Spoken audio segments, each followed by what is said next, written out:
Hello friends, welcome to my channel.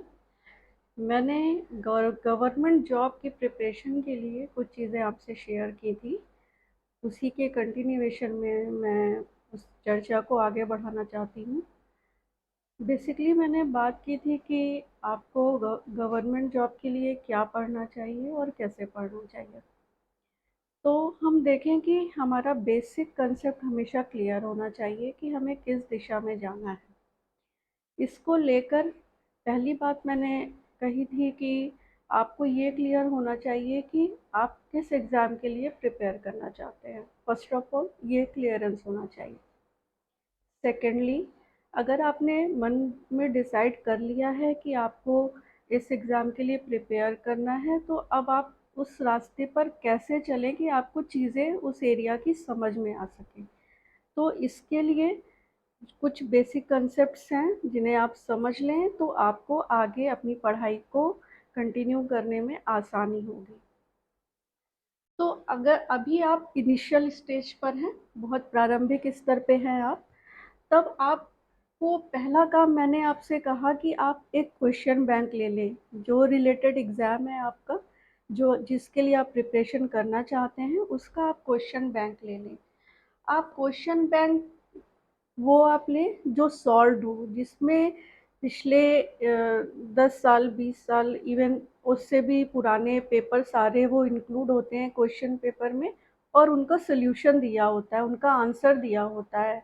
Most of the answers उसमें सही होते हैं। आप 80 से 90% तक के आंसर सही होते हैं, 10% पे क्वेश्चनेबल वो हो सकते हैं। देन अगर आप वो क्वेश्चन पेपर ले लेते हैं और उसको आप डेली एक एक पेपर आप सॉल्व करते हैं, आप उसे सिर्फ क्वेश्चन पढ़िए और उसमें आप देखिए कि उसका आंसर क्या आ रहा है। मैंने एक बात का और ज़िक्र किया था कि जो पढ़ाई हम क्लास 6 से लेकर 12 तक करते हैं, वो काफ़ी अच्छी होती है अगर हमारा बेसिक स्ट्रॉन्ग है, हमने ढंग से थोड़ी पढ़ाई की हुई है।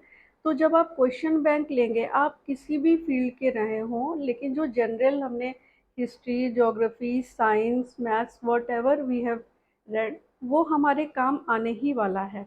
वो आप क्वेश्चन देखेंगे जब आप क्वेश्चन पेपर उठाएंगे पिछले साल का, और आप उसको ट्राई करिए खुद से कि क्या आप 100 क्वेश्चन में से, 150 क्वेश्चन में से क्या आप या 1 या 2 भी आपको आ रहा है क्या? और अगर आपको नहीं भी आ रहा है, आप पढ़ी हुई चीज़ों से रिलेट कर पा रहे हैं। फॉर एग्ज़ाम्पल, अगर आपने मॉडर्न हिस्ट्री का असहयोग आंदोलन पढ़ा हुआ है, तो हो सकता है कोई ऐसा क्वेश्चन आया हो, चाहे वो आईएएस का पेपर हो, चाहे वो एसएससी का पेपर हो, चाहे वो यूपी पुलिस का हो, चाहे वो पीसीएस का हो सकता है कोई ऐसा क्वेश्चन आया हो जो आप उससे अपनी पढ़ाई को रिलेट कर सकें। तो अपने मन में ये चीज़ आप क्लियर कर लें कि आपने जो पढ़ाई की है, जो बेसिक आपको क्लास 6 से 12 तक आपने पढ़ा है, वो आपके काम आने वाला है। और अगर आप उससे रिलेट कर पा रहे हैं, तो इसका मतलब है कि आपकी पढ़ाई ठीक रही है। तो उस पे भरोसा रखें कि हाँ, ये जो मैंने पढ़ा हुआ है, वो इस एग्ज़ाम में यूटिलाइज़ होगा और मेरा आधार बिल्कुल भी ज़ीरो नहीं है। ये आप ध्यान रखें, क्योंकि जब बच्चे तैयारी के मोड में आते हैं और इतना दबाव में आ जाते हैं, उनको लगता है कि सब कुछ बिल्कुल बेसिक भी ज़ीरो से मुझे शुरू करना है और कुछ आता नहीं है, ये कोचिंग कर लें, वो कोचिंग कर लें। नहीं, डोंट वरी, ये आप पैनिक मत होइए। आपने जो पढ़ा है क्लास 6 से क्लास 12 तक, वो आपका बहुत अमूल्य आपका ट्रेज़र है, बहुत वो अमूल्य आपकी निधि है जो आपको काम आने वाली है। तो आप बेसिक ये चीज़ शुरू करें, क्वेश्चन पेपर लें और एक पिछले वर्ष का एक-एक क्वेश्चन, एक-एक पेपर आप डेली लगाने का प्रयास करें। उसमें टाइम लगेगा और उसको आप पढ़ते जाएँ। मेबी आपको नहीं आ रहा होगा, कोई बात नहीं है, चूँकि आप बहुत इनिशियल स्टेज पे हैं, तो आराम से आप उसे पढ़ें और उसे आप उसका आंसर देखें, और लगातार अगर आप इस तरह से करते रहें, तो आपको 1 हफ्ते 2 हफ्ते में वो चीज़ें फ़ैमिलियर लगने लगेंगी। फर्स्ट ऑफ ऑल ये। सेकेंडली, वो जब आप उस पेपर को आप डेली लगाएँगे पेपर को, तो आपको उसमें कहीं न कहीं एक पैटर्न दिखाई देने लगेगा। अच्छा, लास्ट ईयर आर्थिक समीक्षा से क्वेश्चन पूछा था, हाँ, इस साल भी फिर पूछा है, या सेकंड लास्ट ईयर पिछले पिछले साल भी पूछा था, अच्छा उससे पहले भी पूछा था। तो आपको कहीं न कहीं एक पैटर्न क्वेश्चंस में दिखाई देने लगेगा। तो वो जब वो पैटर्न आप पकड़ने लगेंगे, तो आपको ये दिशा समझ में आने लगेगी कि आपको पढ़ना क्या है। इतना मटेरियल अवेलेबल है, इतना सारा इन्फॉर्मेशन है कि बिल्कुल सब कुछ कन्फ्यूज़न। तो आप बेसिक, स्टिक टू बेसिक। आपके बेसिक यही है कि जो क्वेश्चन है उसका आंसर अगर आपको आता है तो आप आसानी से एग्ज़ाम क्वालिफ़ाई कर लेंगे। इससे इससे आसान और क्या हो सकता है? और यही बेसिक है। आप चाहे आप इंजीनियरिंग फ़ील्ड में जाएँ, चाहे आप सिविल सर्विसेज़ में आएँ, या आप एसएससी में जाएँ, किसी में भी जाएँ, बेसिक यही है। सबको एग्ज़ाम क्वालिफ़ाई करना होता है। एग्ज़ाम क्वालिफ़ाई करने के लिए आपको क्वेश्चन के आंसर ही देने हैं बेसिकली। वो चाहे प्रीलिम्स हो, चाहे मेंस हो, चाहे वो इंटरव्यू हो। तो आप इस बात का ध्यान रखें कि जब आप उस क्वेश्चन बैंक को लगातार लगाएँगे, तो आप उसमें एक पैटर्न ड्रॉ करने लगेंगे। आपको एक पैटर्न पकड़ में आने लगेगा कि अच्छा, ये टॉपिक्स बहुत इम्पोर्टेंट हैं, इनसे लगातार क्वेश्चन पूछे जाते हैं।